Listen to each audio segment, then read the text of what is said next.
আমি ইন্টারমিডিয়েট পাশ করবার পরে যদি আমার এই ডিগনিটি সেন্সটুকু থাকে, আমার যদি এই অপমান বোধ থাকে, তাহলে একজন পুলিশ অফিসার হয়ে, একজন পুলিশের লোক হয়ে এই যে আপনারা মার খাচ্ছেন দুদিন পর পর সেনাবাহিনীর অফিসারদের কাছে, বা সেনাবাহিনীরা আপনাকে যেখানে সেখানে চড়াচ্ছে পেটাচ্ছে, আপনাদের লজ্জা লাগে না? আপনাদেরকে সেনাবাহিনীরা যেভাবে ট্রিট করে, আপনাদের কেরানির মতো, দারোয়ানের মতো, মনে হয় যে এই যা তো তুই একটা বিড়ি সিগারেট নিয়ে আয়, একটা পান নিয়ে আয়, ঠিক ব্যাপারটা ওরকম। ভিডিও দেখলাম, সেই ভিডিও থেকেই আমার বক্তব্যটা আমি শুরু করি। সেটা হলো, সেনাবাহিনীর এক মেজরের সাথে পুলিশের এক এসআই এর কোনো একটা কিছু নিয়ে বচসা হয়েছে, ঝগড়াঝাটি হয়েছে। পুলিশের সেই এসআই এর নাম খুব সম্ভবত সোহেল।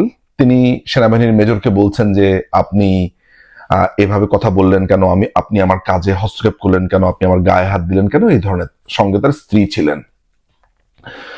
তার কিছুক্ষণ পরেই দেখা গেল সেই এসআই কে সেনাবাহিনীর বেশ কিছু জওয়ানরা এসে ধরে নিয়ে যায়, সেই থানাতে নিয়ে যায়, এবং সেই পুলিশের এসআই সোহেলকে বেধড়ক ভাবে পেটানো হয়। আমি আমার এই ভিডিওতে সেই পেটানোর ছবি দিলাম না বা সেই সব জিনিসগুলোকে সংযুক্ত করলাম না, এই কারণে, কারণ গৌরী টাইপের ছবি বা এই ধরনের রক্তাক্ত ছবি দেখলে যেটা হয়, ইউটিউব পুরো ভিডিওকে রেস্ট্রিক্ট করে দেয়। সে কারণে আপনারা সেটা অনলাইনে পাবেন। কিন্তু যেই কারণে এই কথাটা বলছি সেটা হচ্ছে যে, ঠিক যদি উল্টা চিত্রটা হতো, যেটা আমরা অনেকবার দেখেছি, যে সেনাবাহিনীর অনেক অফিসাররা পুলিশের সাথে দুর্ব্যবহার করেছে, ধমক দিয়ে কথাবার্তা বলেছে, খুবই কমান্ড নিয়ে কথাবার্তা বলেছে, কলার ধরেছে, টেনে নিয়ে গেছে, অপমান করেছে। আচ্ছা, বাংলাদেশ পুলিশ ঠিক একইভাবে সেনাবাহিনীর কোনো অফিসারকে এভাবে শায়েস্তা করতে পারত? উত্তর হচ্ছে, কোনোভাবেই পারত না। এর কারণ হচ্ছে সেনাবাহিনীর আধিপত্য বা হেজিমনি, যেটাকে আমরা বলি বা যেভাবেই বলি না কেন। তার মানে পুলিশ আজীবন সেনাবাহিনীর অধীনস্থ একটা কেরানির মতো চাকরি করেছে। অর্থাৎ সেনাবাহিনীর যদি একজন সামান্য লেফটেন্যান্ট কোনো ওসি বা আইজিপিকেও ধমক দেয়, তাতেও কিছু আসে যায় না, কারণ সে জলপাই রঙের পোশাকটা পরে এবং সে নিজেকে খুবই সুপিরিয়র মনে করে যে সে হচ্ছে বেস্ট এবং তার উপরে কেউ নাই। এই যে সেনাবাহিনীর এই নিজেকে সবচেয়ে শ্রেষ্ঠ, সেরা এভাবে মনে করা, এটা আমার সাথেও একবার করেছিল। সে বছরটা আমি বলছি না, ঘটনাটা বলে আপনাদের বুঝতে সুবিধা হবে। আমি কোনো এক লং কোর্সে পরীক্ষা দিতে গেছি। পরীক্ষার হলে আমি লিখছি। সেই পরীক্ষার হলে যিনি পরীক্ষক ছিলেন তিনি একজন ক্যাপ্টেন ছিলেন। তিনি কুমিল্লা ক্যান্টনমেন্ট থেকে সেখানে এসেছিলেন পরিদর্শক হিসেবে, অর্থাৎ পরীক্ষার হলে যিনি থাকেন।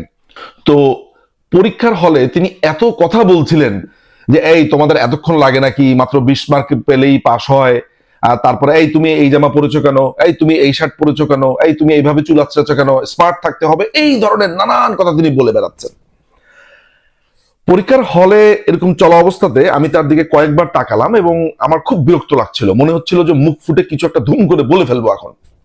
পরীক্ষা দিচ্ছি কোনো একটা কারণে আমাদের যে বেঞ্চটা ছিল, সে এক একটা বেঞ্চে 2 জন করে ছাত্ররা বসে। তো কোনো এক কারণে আমি ছিলাম একটা কর্নারে, লিখতে লিখতে কোনো একটা কারণে হয়তো আমি একটু মাঝামাঝি বা একটু সাইড এসে গিয়েছিলাম। তো সেই ক্যাপ্টেন অফিসার, তিনি ক্যাপ্টেন ছিলেন, তিনি আমাকে বলছেন, এই ছেলে তুমি বেঞ্চের মাঝখানে এসেছো কেন? তখন আমি সরি বলে আমি ডান দিকে চেপে গেছি সাথে সাথে। উনি আমাকে বললেন যে, তুমি জানো না সরি দাঁড়িয়ে বলতে হয়? আমি বলি, না, সরি আমি দাঁড়িয়ে বলবো না, কারণ এটা দাঁড়িয়ে বলার মতো কিচ্ছু হয়নি। আপনি আমাকে বলেছেন, আমি সিম্পলি সরি বলে ডানে চলে গেছি। এটার জন্য আমি দাঁড়াবো, yes sir, salute sir, sorry, no, আমি এখনো আর্মি অফিসার না, আমি এইভাবে বলবো না। কথাটা আমি যেভাবে বলেছিলাম এখন আমি এইভাবে বলছি, তখন আমি কথা এইভাবে বলেছিলাম, না সরি আমি দাঁড়িয়ে বলবো না, আমি আপনাকে সরি বলেছি, আমি ডান দিকে চেপেছি।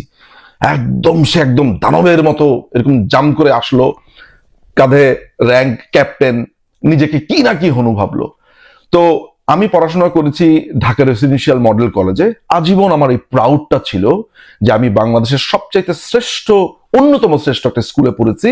এবং ইনফ্যাক্ট আমি সারা জীবন যার কাছে সবচাইতে বেশি কৃতজ্ঞ, তিনি আমাদের প্রিন্সিপাল স্যার ছিলেন। তিনি ব্রিগেডিয়ার হয়ে অবসরে গিয়েছিলেন, ব্রিগেডিয়ার কায়সার আহমেদ। আজীবন আমি তার কাছে শিখেছি মাথা উঁচু করে বাঁচতে। তার কাছে আমি অনেক কিছু শিখেছি। তিনি স্টেজে কথা বলা শিখিয়েছেন। সুতরাং আরেকজন আর্মি অফিসারের কাছেও কিন্তু আমি জীবনের এই ডিগনিটি গুলো শিখেছি। ফলে দর্শকরা একটা জিনিস বুঝতে পারবেন, কেন গল্পটা বলছি, কেন কানেক্ট করছি, এটা একটু পরেই বুঝতে পারবেন। তো সেই আর্মি অফিসার হই হই রই রই করে আসলো, আমাকে বললো দাঁড়াও। আমি তো কোনোভাবেই দাঁড়াবো না, আমি হচ্ছি ঘাউড়ার চূড়া পাওয়ার চূড়ান্ত, আমি দাঁড়াবোই না। তিনি বললেন যে তুমি কোন স্কুল থেকে পড়াশোনা করেছো? আমি বলছি আমি যেই স্কুল থেকেই পড়াশোনা করি, সেটা আমার কার্ডে লেখা আছে, আপনি এটা চেক করে নেন। আমি দাঁড়াবো না, আমি পরীক্ষা দিব, আপনি আমাকে বের করে দিতে চাইলে বের করে দেন। তিনি আমাকে বললো যে তোমার তো আচরণ খুবই খারাপ, তুমি তো পড়ালেখা ঠিক মতো শিখোনি। আমি বলছি আমি পড়ালেখা ঠিক মতো শিখেছি, আপনি ভদ্রতা শেখেন নাই, এই কারণে আপনার চাকরির 8 বছর পরেও আপনি ক্যাপ্টেন। উনি কথায় কথায় বলছিল আমি 8 বছর আগে চাকরিতে ঢুকেছি, হ্যান না তেন না দুনিয়ার কথাবার্তা। আমি সুযোগ পেয়েই ধুম করে তাকে মেরে দিলাম যে 8 বছর পর্যন্ত আপনি ক্যাপ্টেন, বিকজ আপনার এই অভ্যাসের কারণেই, এবং এই কুমিল্লা থেকে এখানে এসেছেন, এগুলোই করবেন আপনি আজীবন। এইটা বলার পরে সে তো প্রচন্ড ফিউরিয়াস হয়ে যায়, টান দিয়ে আমার খাতাটা নিয়ে যায় এবং একটা পর্যায়ে আমাকে বলে যে এই তুমি হল থেকে বের হয়ে যাও। আমি বলছি আপনি আমাকে চেনেন না, জানেন না, তুমি করে বলছেন, এটাও আপনার খুব বাজে অভ্যাস। অপরিচিত মানুষকে আপনি করে বলবেন এবং ভদ্রতা শিখবেন, এবং আপনার মতো এইসব ঝোল খাওয়া অফিসারকে আমার চেনা আছে। এই ঝোল খাওয়া অফিসার বলার পর তার আগুন ধরে গেছে। এই ঘটনা যখন বলছি, এর মধ্যে একটা তথ্য আপনাদেরকে দিয়ে রাখা ভালো, সেটা হচ্ছে যে আমার সব সময় একেবারে ছোটবেলা থেকে একটা স্বপ্ন ছিল যে আমি সেনাবাহিনীতে যাব। এটা আমার সব সময় আমি চাইতাম। এবং ইন্টারেস্টিং ব্যাপার হচ্ছে যে যার কারণে চাইতাম, তিনি ওই যে জেনারেল ওয়াকারেরই ফ্রেন্ড, ওই একই ব্যাচের 13 ব্যাচের মেজর জিয়াউল মিল্লাত, তিনি আমার প্রতিবেশী। তো তাকে যখন দেখতাম ছোটবেলা থেকেই মনে হতো আমি একজন আর্মি অফিসার হব। সে কারণেই মূলত এই আর্মিতে পরীক্ষা দিতে যাওয়ার আমার ইচ্ছাটা ছিল এবং গিয়েছি। ইন্টারেস্টিং ব্যাপার হচ্ছে যে এই ঘটনার পরে, এই আর্মি অফিসারের সাথে এত বড় ঘটনার পরে আমি হল থেকে বের করে দিয়েছে আমাকে মোটামুটি, সেইটার পরেও আমি কিন্তু সেই রিটেন পরীক্ষাতে পাশ করি এবং যথারীতি পরবর্তী যেই প্রসিডিউর গুলো আছে সেগুলো আমি মেনটেন করি। এটা খুবই একটা আশ্চর্যের ব্যাপার ছিল যে 1 মাস পরে দেখি আমার নাম পেপারে এসছে। মানে এত ঘটনার পরেও আমাকে মানে যে পরীক্ষা বাতিল এটা করা হয়নি। কিন্তু আমার বাবা আজীবন আজীবন এই সেনাবাহিনীর ঘোর বিরোধী ছিলেন। এটা খুব সম্ভবত 75-এর পর থেকে তার হয়েছে। তিনি খুবই অপছন্দ করতেন সেনাবাহিনী এবং তিনি আমাকে বারবার বলতেন যে আমার সন্তানকে আমি একটা ইন্ডিপেন্ডেন্ট লাইফ দিতে চাই। তাকে আমি এরকম স্কুলে পড়িয়েছি, এরকম এত বড় বড় জায়গাতে পড়িয়েছি, সমস্ত টিচার রেখেছি, যা যখন যা চেয়েছে এই লেফট রাইট করার জন্য। যদিও আমার বাবার চিন্তার সাথে আমি একমত না, কিন্তু বাবা সবসময় চাইতেন যে আমি একটা স্বাধীন জীবন যাপন করি এবং একটা সম্মান নিয়ে, একটা আত্মসম্মানপূর্ণ জীবন যাপন করি, যেখানে আমি আমার কথাটা বলতে পারবো এবং আমি আমার প্রফেশনটা নিয়ে খুবই প্রাউড ফিল করব। অনেকে আমাকে ভাবতে পারেন যে আমি খুবই অ্যারোগেন্ট ছিলাম, এটা ছিলাম। নো, আমি আমার ডিগনিটিটা বজায় রেখেছি। তিনি আর্মি অফিসার হন আর তিনি প্রধানমন্ত্রী হন আর তিনি পৃথিবীর যেই হন, প্রথমে আমাকে আপনি করে সম্বোধন করতে হবে, বিকজ আমি তাকে চিনি না। একজন অপরিচিত মানুষের সাথে ব্যবহারের প্রথম নিয়মটা হচ্ছে এইটা। সেকেন্ড ব্যাপার হচ্ছে যে তিনি ভদ্র ভাষাতে লো টোনে কথা বলবেন, সেটা তিনি বলেন নাই। তিনি পুরো ক্লাসের মানুষকে জ্বালিয়েছেন, কে কোন পোশাক পরেছে, কে কি করেছে সেটা করেছেন। আমি ইন্টারমিডিয়েট পাশ করবার পরে যদি আমার এই ডিগনিটি সেন্সটুকু থাকে, আমার যদি এই অপমান বোধ থাকে, তাহলে একজন পুলিশ অফিসার হয়ে, একজন পুলিশের লোক হয়ে এই যে আপনারা মার খাচ্ছেন 2 দিন পর পর সেনাবাহিনীর অফিসারদের কাছে, বা সেনাবাহিনীর আপনাকে যেখানে সেখানে চড়াচ্ছে পেটাচ্ছে, আপনাদের লজ্জা লাগে না? ইন্টারমিডিয়েট পাশ করা তো একটা বাচ্চা ছেলেই ছিলাম মোটামুটি বলা যায়। তো আপনারা তো ভাই একটা সার্ভিসে আছেন, আপনাদেরকে সেনাবাহিনীরা যেভাবে ট্রিট করে, আপনাদের কেরানির মতো, দারোয়ানের মতো, মনে হয়েছে যে এই যা তো তুই একটা বিড়ি সিগারেট নিয়ে আয়, একটা পান নিয়ে আয়, ঠিক ব্যাপারটা ওরকম। আপনাদেরকে দোকানে পাঠাচ্ছে, এই করছে সেই করছে। দেখেন, আপনাদের এই ডিগনিটির অভাব এত এত এত প্রকট যে আপনাদের বাহিনীতে এত বড় গণহত্যা হয়ে গেল, আপনাদের কলিগকে খুন করলো, পেটালো, ঘরে গিয়ে ঘর পুড়িয়ে দিল, তাদের স্ত্রী সন্তানকে ঘর ছাড়া করলো, দেশ ছাড়া করলো, পুরো বাহিনীকে ব্যাসাকার করলো। আপনাদের ভেতরে আজকে কতদিন, আজকে 88 ডেজ অর 89 ডেজ 5th অগাস্টের পরে, বলেন তো আপনাদের ভেতরে কোনো বোধ এখনো পর্যন্ত আছে? এখনো পর্যন্ত কোনো পুলিশ অফিসারদের কোনো সম্মেলন দেখেছি, কোনো কর্মবিরতি দেখেছি যে আমরা এই সার্ভিস করব না যদি আমাদের উপরে হওয়া গণহত্যার বিচার না হয়।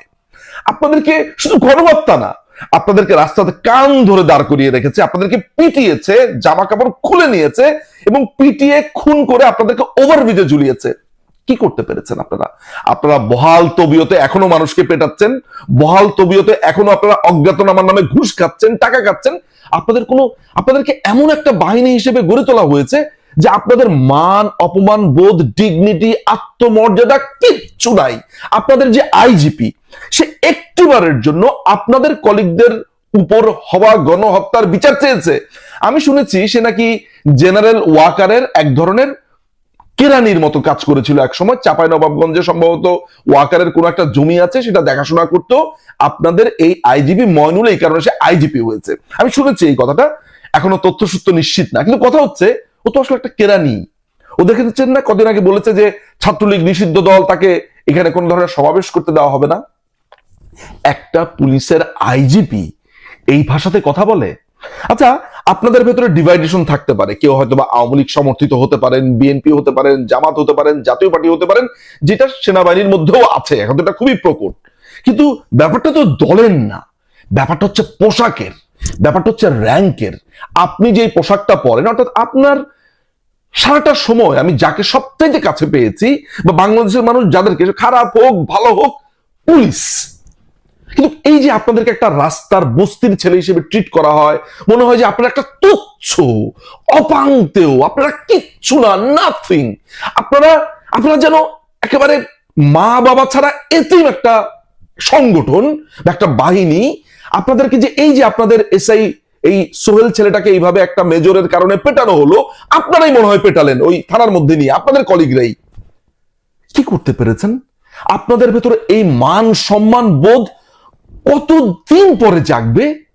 আপনাদের উপরে এত বড় একটা গণহত্যা হলো, 5টা মানুষের সমাবেশ হলো না, 5টা মানুষ রাস্তায় নামলেন না রে ভাই। আমি একটা বাচ্চা ছেলে হিসেবে সেই কত বছর আগে এক ক্যাপ্টেনকে পুরো বল করে দিয়েছি, যে গল্পটা বলেছি আপনাদেরকে। আপনাদের ভেতরে এই ডিগনিটি নাই? আপনারা কি পড়াশোনা করেন নাই? আপনাদের ভেতরে কি এই বোধটুকু একবার জাগ্রত হয় না যে এদের এই হেজিমনি কেন ওভার আস? কেন, ওয়াই? আমার উপরে গণহত্যার বিচার কবে হবে?